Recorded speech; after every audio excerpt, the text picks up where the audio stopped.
नमस्कार दोस्तों, wealth sky के एक और नए इंटरेस्टिंग वीडियो में आप सभी लोगों का स्वागत है। मेरा नाम है सुधीर और इस वीडियो में हम समझेंगे क्या मार्केट का बॉटम बन चुका है। अगर मार्केट का बॉटम बन चुका है तो मार्केट कहां तक जा सकता है और मैं कैसे आइडेंटिफाई करता हूं कि मार्केट का बॉटम कब कंफर्म होगा कि मार्केट का बॉटम बन चुका है। तो मैं कुछ पॉइंट्स यहाँ पे आपको बताऊंगा जिससे कि आपको काफ़ी हद तक समझ में आएगा कि मार्केट का बॉटम बन चुका है या फिर अभी भी मार्केट में सेलिंग बाकी है। तो वीडियो को स्टार्ट करते हैं और अंडरस्टैंड करते हैं कि मार्केट का बॉटम कैसे बनता है। ठीक है, देखो सबसे पहली चीज़, जितना मैंने मार्केट में सीखा है उसके हिसाब से मैं आपको चीज़ें बताता हूँ। तो उसमें हो सकता है कुछ चीज़ें गलत भी हो सकती हैं, कुछ चीज़ें सही भी हो सकती हैं। तो मेरी आपसे रिक्वेस्ट है, जो चीज़ आपको सही लगे उसको आप सुनो, समझो, अंडरस्टैंड करो। जो चीज़ ख़राब लगती है उसको अवॉइड कर दो, एक कान से सुनो दूसरे कान से निकाल दो। ठीक है, अब हम अपने टॉपिक पे बढ़ते हैं। तो देखो सिंपल सी चीज़ है, मार्केट का बॉटम कैसे बनता है। देखो मार्केट में हमेशा ध्यान रखना है, एक चीज़ कही जाती है कि मार्केट का टॉप और मार्केट का बॉटम कोई नहीं पकड़ सकता। क्यों? क्योंकि एग्जैक्टली बॉटम पकड़ना या एग्जैक्टली टॉप पकड़ना थोड़ा सा मुश्किल काम होता है। बट मैं किस तरीके से उसको अंडरस्टैंड करता हूँ कि कब मार्केट का बॉटम बन चुका है, उसको मैं सिंपली आपको एक्सप्लेन करता हूँ। देखो, सबसे पहली चीज़ आती है, अगर हम टेक्निकल वाइज़ देखें यहाँ पे और चार्ट पैटर्न वाइज़ देखें तो मार्केट में हमेशा जब भी बॉटम बनता है तो डे चार्ट पे एक डब्लू फॉर्म होता है, यानी एक डबल बॉटम यहाँ पे क्रिएट होता है, तब जाके मार्केट ऊपर की तरफ मूव करता है। क्योंकि यहाँ पे क्या है कि सेलर यहाँ पे हैवी था, सेलर ने बेचा बेचा बेचा बेचा, फिर बायर आए, बायर्स ने ऊपर की तरफ ले गए जितना ले जा पाए, फिर सेलर, ये जो सेलिंग करने वाले लोग थे, इन्होंने फिर मार्केट में सेलिंग करी। अब इनके लिए इम्पोर्टेंट क्या है कि जब ये सेलिंग होगी तो एक नया लो बने, यानी यहाँ पे किसी भी रीज़न से डब्लू फॉर्म नहीं होना चाहिए, मतलब डबल बॉटम नहीं होना चाहिए अगर ट्रेंड को नेगेटिव कंटिन्यू जाना है। ठीक है, तो हमेशा ध्यान रखना कि कभी भी मार्केट, अगर मार्केट को नीचे जाना है तो ये जो पोर्शन की जो सेलिंग आएगी ना, ये कंटिन्यूअसली आएगी। कभी भी ये इस लेवल पे सपोर्ट लेने की कोशिश नहीं करेगा। तो क्यों?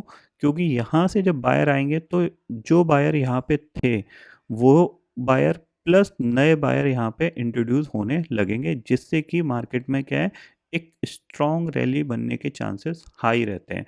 तो डब्लू पैटर्न का यहाँ पे क्या है, एक ब्रेकआउट हो सकता है, उस केस में हम कह सकते हैं यहाँ पे कि बॉटम बन चुका है।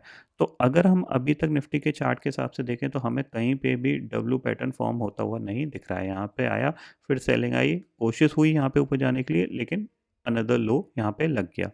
फिर अगर हम इस लेवल की बात करें, यहाँ से सेलिंग आई, ऊपर गया, फिर सेम लेवल पे इसने नया लो लगा दिया। ठीक है, अब यहाँ पे बहुत सारे लोग समझ रहे हैं कि यहाँ पे बॉटम बन चुका है। स्टिल मैं ये बोलूँगा कि ये एक ट्रैप है। ठीक है, क्यों? क्योंकि बॉटम बनने के लिए सिंपल सी चीज़ है, जब यहाँ से दोबारा से सेलिंग आएगी तो 22,000 डिफेंड होना चाहिए और इसके बाद जब ये रैली बनाएगा तो हम एक्सपेक्ट कर सकते हैं कि मार्केट ने बॉटम क्रिएट कर दिया है। इसका मतलब क्या है? इसका मतलब ये है कि चांसेस वेरी हाई कि 22,700 और 22,600 के ज़ोन से ये दोबारा से नीचे जा सकता है। और जब दोबारा नीचे जाएगा तब हम देखेंगे कि क्या ये नया स्विंग लो लगा रहा है या नहीं लगा रहा, या फिर 22,000 से ही सपोर्ट लेके ऊपर की तरफ मूव कर रहा है। अगर 22,000 से सपोर्ट लेके ये ऊपर की तरफ मूव करेगा तो चांसेस वेरी हाई कि ये बॉटम बना चुका होगा। पहला तो ये है जो कि एक चार्ट पैटर्न के हिसाब से आप आइडेंटिफाई कर सकते हो कि बॉटम कब बन रहा है। ठीक है। दूसरा आता है कि आपको चार्ट पैटर्न समझ में नहीं आता है, मार्केट की रैली किस तरह से बिहेव करती है, सेलिंग किस तरीके से आती है। तो सिंपल सी चीज़ है, उसके लिए मैं एक इंडिकेटर यूज़ करता हूँ जिसको हम मूविंग एवरेज बोलते हैं। और मूविंग एवरेज में मैं 200 डे मूविंग एवरेज सिंपल वाला यूज़ करता हूँ। ठीक है, जो कि सबसे बेस्ट होता है, इसकी एक्यूरेसी सबसे ज़्यादा होती है। लोग एक्सपोनेंशियल भी यूज़ करते हैं क्योंकि एक्सपोनेंशियल थोड़ा सा जल्दी रिएक्ट कर देता है, बट वो ज़्यादातर टाइम आपको ट्रैप कर देगा। इसलिए मैं simple 200 day moving average use करता हूँ। ठीक है, अब सिंपल 200 डे मूविंग एवरेज आप देखोगे तो ये करीब करीब कहाँ पे आ रहा है, 24,000 पे आ रहा है। इसका मतलब क्या है कि जब तक 200 डे मूविंग एवरेज के नीचे मार्केट है तब तक तो मार्केट बियरिश ही है। क्यों? हो सकता है यहाँ से ये रैली करे, ऊपर की तरफ जाए, लेकिन फिर यहाँ से दोबारा से सेलिंग आ सकती है। तो इसका मतलब क्या है कि मार्केट का बॉटम तभी बनेगा जब 200 डे मूविंग एवरेज के ऊपर निफ्टी सस्टेन करेगा। अब अभी तो फ़िलहाल 200 डे मूविंग एवरेज बहुत फार है, अगर हम देखें तो करीब-करीब 1500 पॉइंट दूर है। तो इसका मतलब ये है कि मार्केट अभी 3-4 महीने और इसी लेवल के नीचे रहने वाला है। धीरे-धीरे ये यहाँ पे कंसोलिडेशन करेगा, ये मूविंग एवरेज बैंड होता जाएगा, होता जाएगा, होता जाएगा, उसको एक क्लोज़ आता जाएगा, फिर जाके ये इसको ब्रेक करके ऊपर जाएगा। तब तक एक सफिशिएंट टाइम निकल चुका होगा, मतलब 6 महीने, 8 महीने निकल चुके होंगे, क्योंकि फ़िलहाल नेगेटिव ट्रेंड स्टार्ट हुआ है और ये इतनी जल्दी ख़त्म नहीं होगा, क्योंकि हम पिछले ऑलमोस्ट 4 साल से रैली में थे। अब मार्केट ने एक नेगेटिव ट्रेंड बनाया है, करेक्शन स्टार्ट किया है, तो ये करेक्शन थोड़ा-सा लंबा चलेगा। लंबा मीन्स आप एक्सपेक्ट कर सकते हो कि 2026 में भी आपको कोई रिटर्न मार्केट नहीं देगा। जो भी पुल बैक आएँगे, चांसेस वेरी हाई कि वो इम्पोर्टेंट लेवल से दोबारा से रिवर्स हो जाएँगे, ठीक है? अब आप मान लो आपको लगता है कि यार यहाँ से मैं अगर आइडेंटिफ़ाई करूँगा और मान लो मार्केट यहाँ से चलता चला गया, तो मेरे तो 1500 पॉइंट चले जाएँगे, तो मार्केट उस टाइम तक बहुत ज़्यादा रिकवर हो गया होगा। तो उसके लिए सिंपल सी चीज़ ये है कि आप क्या करो, आप 200 डे मूविंग एवरेज के साथ-साथ आप इसी को ही 50 डे मूविंग एवरेज की तरह फ़ॉलो करो। ठीक है?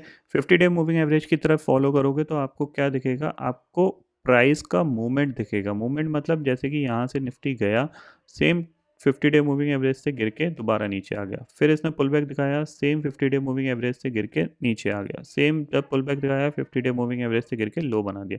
इसका मतलब क्या है कि जब मार्केट इधर जाएगा तो चांसेस वेरी हाई कि ये दोबारा से सेलिंग में आ सकता है। ठीक है? अगर दोबारा से सेलिंग आएगा तो हम ज़ाहिर-सी बात है यहाँ पे शॉर्ट करेंगे, ठीक है? और नीचे की तरफ प्लान करेंगे एक बड़ा टारगेट, ठीक है? अगर ये इसको क्रॉस कर देता है, ठीक है? मान लो इसको ये क्रॉस कर देता है और इसके इस तरीके से नीचे आता है, इसको ये क्रॉस कर देता है, तो हम क्या देखेंगे? फिर हम देखेंगे जब मार्केट रिट्रेस कर रहा है तो क्या इस लेवल पे सपोर्ट ले रहा है या नहीं ले रहा? अगर मार्केट रिट्रेस करके इस लेवल पे सपोर्ट लेता है 50 डे मूविंग एवरेज के, उसके बाद जो रैली आती है वो इस स्विंग हाई को निकाल देती है, तो आप समझ सकते हो कि मार्केट का बॉटम बन चुका है। ठीक है? सिंपल सी चीज़ है। ये 50 डे मूविंग एवरेज है, मार्केट ने इसको ब्रेक किया, रिट्रेस किया, सेम लेवल पे सपोर्ट लेके एक नया हाई बना दिया। इसका कन्फर्मेशन हो गया कि मार्केट का बॉटम बन चुका है और मार्केट नए हाई के लिए रेडी है, यानी फिर ये दोबारा रिट्रेस होगा, फिर एक नया हाई बनाएगा, तो मार्केट पॉजिटिव ट्रेंड में आ गया है। तो ये कुछ सिंपल से मेथड हैं जिनको मैं यूज़ करता हूँ मार्केट में बॉटम बनने के। जैसे अभी सिंपल सी चीज़ है, ये सिर्फ एक सेलिंग का पुल बैक है, क्योंकि हम ऑलरेडी काफ़ी गिर चुके थे, अब ये एक पुल बैक है। पुल बैक के बाद अगर मेरे को बॉटम बिल्कुल एग्जैक्टली बॉटम समझना है, तो मैं क्या करूँगा, यहाँ से जब सेलिंग आएगी तो इस लेवल पे सेलिंग आने के बाद मैं क्या करूँगा, इसका रिवर्सल देखूँगा।